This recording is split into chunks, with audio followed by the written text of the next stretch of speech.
Magandang umaga, magandang tanghali o magandang gabi o anong oras yung napanood ang ating video. Welcome sa ating pag-aaral ng salita ng Diyos. Ako si Pastor Eduardo Tapia at magtuturo sa inyo sa oras na ito. Ang topic natin ay understanding forgiveness. Gaano po ba kahalaga ang pagpapatawad? Paano po ba tayo magpapatawad? Di ba? At bakit kailangan nating magbigay ng kapatawaran sa mga nagkakasala sa atin? Okay? Sabi ng Mateo 18:21 to 22.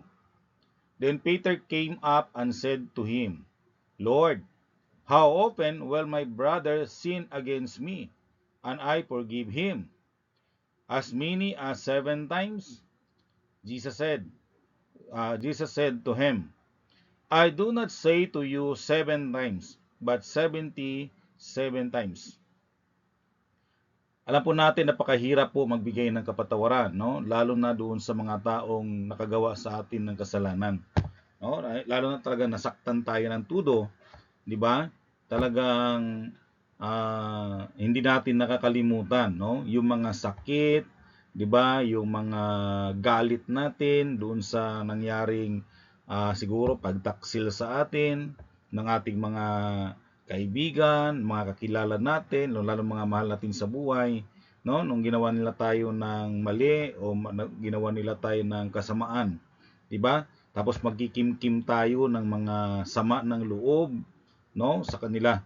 Kaya papaano po, no? At sabi ni Peter, ilang beses po ba na patawarin ko yung aking kapatid, no? Na manghingi siya ng sorry. 7 times ba? Alam mo, 7 times medyo ano na nga yan eh. Kumbaga marami na, di ba? Yung bang nagkamali ka ngayon, nanghingi ng sorry, pinatawad mo, no? Naulit. Kailan bilang tao, minsan yung pangalawang naulit yung pagkakasala, no? Tapos ang hirap na ibigay yung pangalawang yung second chance na sinasabi natin. Di ba? Binigyan na kita ng chance, no? So ngayon, pero yung 7 times, mahirap na yan. Kaya lang sabi ni Peter, 7 times, pero sabi ng Lord, hindi. Kundi 77 times. So, medyo matagal, 490 times. 'Di ba? Para bang talagang ang hirap, no? Ang hirap isipin na magbigay kapatawaran lalo na kung talagang nasaktan tayo ng husto. At talagang 'yun ang nagbigay trauma sa ating mga buhay, no? But then, it is God's instruction na magbigay ng kapatawaran 77 times. Now, forgiveness starts with God. Okay? Micah 7, chapter 7, verse 18 to 19. Who is a God like you, who pardons sin and forgives the transgression of the remnant of his inheritance? You do not stay angry forever, but delight to show mercy. God forgives the sins of the humanity. Ang Diyos nagmumula ng pagpapatawad. Sa Kanya nagsimula. Siya ang nagbigay ng kapatawaran. In fact, hirap natin pong patawarin, di ba? Kung titingnan po, kung di ba nga ang Diyos nagagalit, at kung titingnan natin, ang tao ay ilang bisis ginalit ang Diyos, no? Ang Diyos ang naglikha sa tao, pero ilang bisis po ba natin siyang ginalit? Okay? But then God, sabi nga nito ni Micah, who is a God like you, who pardons sin and forgives the transgression of the remnant of his inheritance. You do not stay angry. Napakaganda, no? Ang Diyos ay hindi nanatili sa galit sa tao, but delight to show mercy. Okay? Kaya ang pagpatawad ay nagsimula sa Diyos at ang pinagmulan ay ang Diyos. Okay? As far as the east is from the west, so far has He removed our transgressions from us. Grabe, no? Psalms 103 verse 12. Kung gaano kalayo daw ang silangan at ang kanluran, ganoon po inalis ng Diyos yung ating mga pagkakamali, no? ang ating mga kasalanan mula sa atin, nilayo niya. Talagang inalis ng Diyos sa atin. Okay? Number 2, to forgive is to emulate Christ's character. Tingnan natin ang Lucas 23 verse 34. Jesus said, Father, forgive them, for they do not know what they are doing. Ito po yung time na pinako na si Kristo sa cross. Pero sabi niya, Father, forgive them, for they do not know what they are doing. O, di ba, isipin mo, pinako ka na sa cross, pero sabihin mo, patawarin mo sila, Ama, kasi hindi nila alam ang kanilang mga ginagawa. Di ba? Hindi ba alam nila na nagasala na sila laban sa Diyos, yung mga taong yon? Di ba nila alam na pinako nila ang anak ng Diyos, ang bugtong anak ng Panginoon, ng Diyos natin? Di ba? But then, Jesus released forgiveness for them. He asked the Father to forgive them. Di ba? Maibigay ang kapatawaran para doon sa mga taong yon. Dahil nais ng Panginoon na mai-release sa kanila yung kapatawaran. No? Kahit man mamamatay siya. And that is how Jesus loved the people. And kailangan, kaya nga sa atin, no, sinaktan ka na, but then we have to ask forgiveness for them. O di ba? We have to follow. We have to look at the example of Jesus Christ. Pinako na sa cross pero nangingi pa rin na patawarin sila. Di ba? Forgiveness brings freedom, of course. Sabi ng Hebrews 12:15, see to it that no one falls short of the grace of God, and that no bitter root grows up to cause trouble and defile many. O di ba? Huwag nating hayaan na tayo po ay magkasala sa Panginoon. 'Di ba? Mailayo sa kanyang biyaya at habag dahil nga sa yung sama ng loob, yung mga hinanakit natin sa ating kapwa na siyang nagdudulot, no, ng kapahamakan o na siyang nagdudulot pa ng kasiraan laban sa atin. Kaya po mga kapatid, huwag nating hayaan kasi nga binigyan ka ng freedom ng Panginoon, binigyan ka ng freedom from sin, pinalaya ka niya, tinanggal yung guilt sa iyo, inalis yung mga sama ng loob mo, ibig sabihin, tinanggal ng Diyos lahat yan.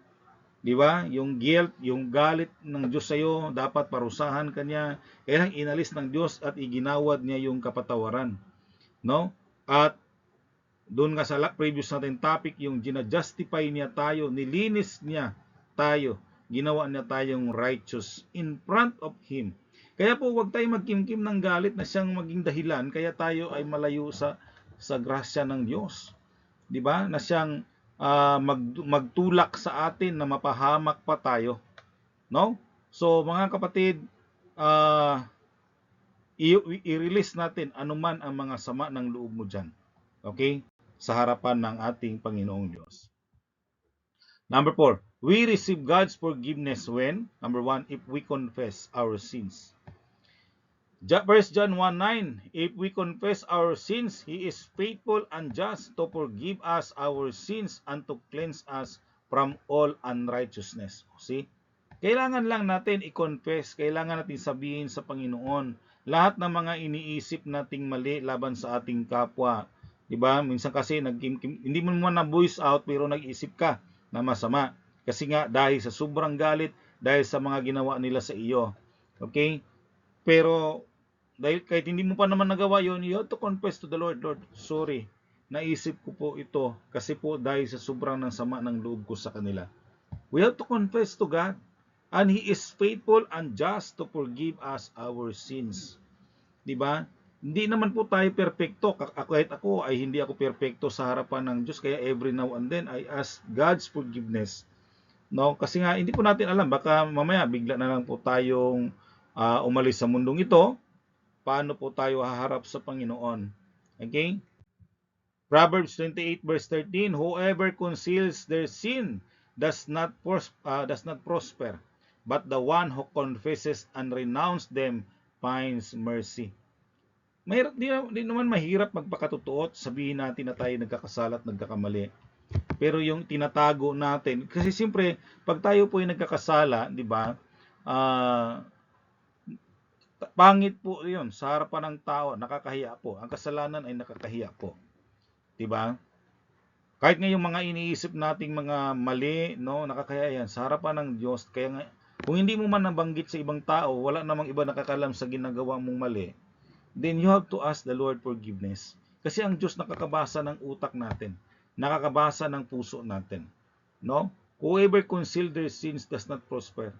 Yun po ang gusto ipakita at narating ng Diyos sa atin. Ano man gagawin mo, you will not prosper. Bakit? Kasi nag-hide ka ng sin. Kaya po mga kapatid, sa harapan ng Diyos wala kasing nalilihim, no? So, we have to ask the Lord forgiveness. Okay? Sabi pa dito ng Psalms 32 verse 5, Then I acknowledged my sin to you and did not cover up my iniquity. I said, I will confess my transgression to the Lord and you forgive the guilt of my sin. Sabi ni Haring David, no? Sa kanya pong awit, 'di ba? I acknowledge my sin, 'di ba? You have to acknowledge that you are the sinner. Nagkasala ka, aminin mo. Kaya nga nung sa time ni Adan at ni Eva, nung tinanong sila ng Diyos, bakit kinain niyo ba yung prutas na pinagbawal ko? Yung bungang kahoy ng pinagbawal ko? Hindi sila umamin agad eh. Tinuro si Adan, tinuro niya si Eva. Si Eva kasi pinakain ako. Tapos si Eva, tinuro niya yung ahas. No, hindi mo lang, Lord, sorry, nakain po namin, nagkamali kami. No, dahil po nalabag namin yung utos mo dahil tinukso kami ng ahas. 'Di ba? Napakadali namang aminin eh. No, napakadaling aminin. Kaya lang nag-hide muna sila. 'Di ba? Nagtago sila sa harapan ng Diyos. Nung narinig nila ang Lord papunta doon sa halamanan, nagtago sila eh. Okay? So, ganoon din po sa ating mga buhay. Minsan nagtatago tayo kasi sa guilt na mayroon tayo. Pero ito si Haring David, nung siya nagkasala laban sa Diyos, he confessed, he acknowledged that he sinned against God. No? Yun po ang napakaganda doon kay Haring David. Nagkasala man siya, hindi siya nagtago sa harapan ng Diyos. Humingi siya ng sorry, 'di ba? Nagsisisi siya, talagang ina-acknowledge niya. Yun ang napakalaga dyan mga kapatid. We have to acknowledge that we commit sins against the Lord. Number 2, we receive God's forgiveness when we repent of our sins.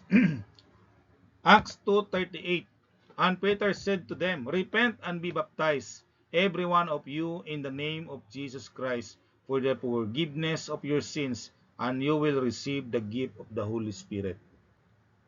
We have to repent. Repentance is necessary.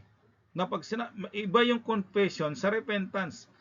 No, sa confession, sinabi mo, bino-voice out mo, no? Dito sa repentance, talagang totally 180 degrees ang iyong pagtalikod doon sa kasalanan. Yun po ang repentance. Nagsisi ka sa kasalanan ito, hindi mo na dapat ulitin. 'Di ba? Na huwag mo nang ulitin na nagkasala ka sa ganung bagay. 'Di ba? Kaya we have to repent. We have to repent about what we did, no, against the Lord, against our neighbors, against other people. 'Di ba? We have to repent. At huwag mo nang ulitin. Okay, yun po ang sinasabi nating repentance. Yung iba, ginagawa nila instead na repent, repeat. Inuulit lang, nagsisi ngayon tapos bandang huli, inulit lang din. 'Di ba? Mga labag sa kalooban ng Diyos, labag sa kanyang kautusan. 'Di ba? Tapos hingi ka ng sorry, tapos bandang huli inulit mo lang. Hindi po 'yun nagsisisi. Ang sabi ng Panginoon, magsisi ka, tumalikod. Okay? So, tumalikod talaga sa iyong pagkakamali. At turn to God, no? So, kung nakaharap ka sa kasalanan before, talikuran mo na 'yon and turn to God. Hindi ka tatalikod sa panibagong kasalanan naman. Okay? Sabi niya, repent and be baptized. So, nagsisi and then you have to be baptized in the name of the Lord Jesus Christ, no? For your forgiveness. Ang baptism, ang water baptism na ginagawa po natin, manifestation na nagrepent ka. Okay? Manifestation po 'yon. That you repent your sins and now you are willing to serve the Lord. Okay? Number 3, We receive God's forgiveness when we forgive others for their sins against us.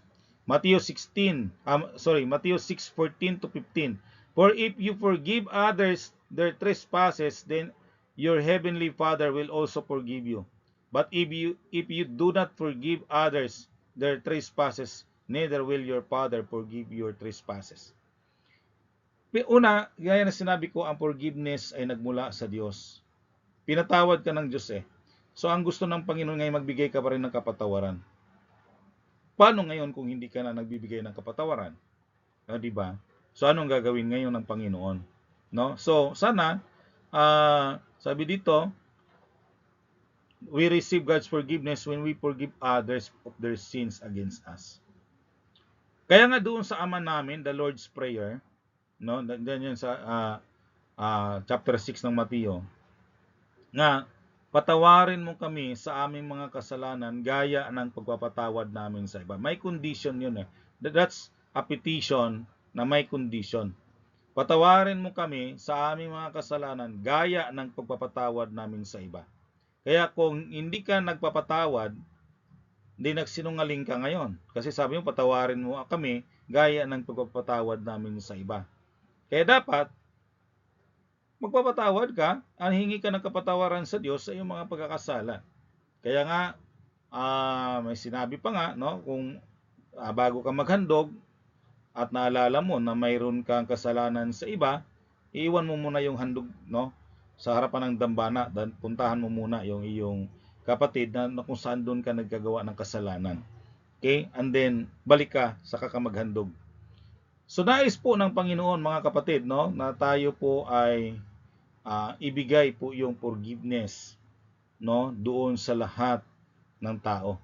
Okay? Kaya sa ating buhay, para maging malaya ka, magiging maayos yung iyong buhay, magpatawad tayo. Okay? At hingi tayo ng kapatawaran din sa Panginoon para patawarin po tayo. Okay, maraming salamat, no?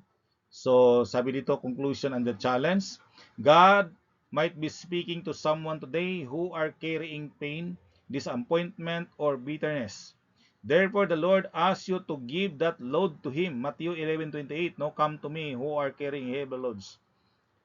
Forgiveness can alleviate resentment, pave the way for recovery, and enhance God's grace. Let us extend forgiveness to others, just as God has extended forgiveness to us via our Lord Jesus Christ. Kaya po mga kapatid, magbigay ng kapatawaran para sa lahat. Okay? So, para tayong lahat malaya at mayroon tayong mukha na iharap sa Panginoon pagdating ng araw ng paghuhukom.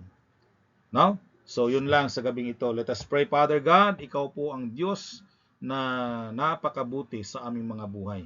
Purihin at dakilain ka, Panginoon, sa lahat ng aming ginawa. Lord, at salamat sa pagpapatawad mo sa aming mga kasalanan. Tunay o Diyos na napakalawak ng iyong biyaya para sa amin. Salamat sa iyong dakilang pag-ibig sa pangalan ng Panginoon Kristo. Amen.